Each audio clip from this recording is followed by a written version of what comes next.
In front of me is Samsung Galaxy Z Fold 3, and let me show you how to add photo to contact on this device. So first of all, you need to open your phone dialer and make sure that you are in contact tabs. So just click on contacts and then select the contact that you would like to personalize. So let me choose Mary. And when you want to add your add profile picture to this contact, just tap on edit and click on this profile picture.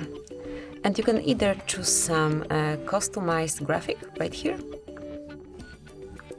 or you can grab a picture of someone staying right in front of you by choosing camera or select something from your own gallery. So let me pick something from gallery. Now you can manage it, so you can crop it as only you want to.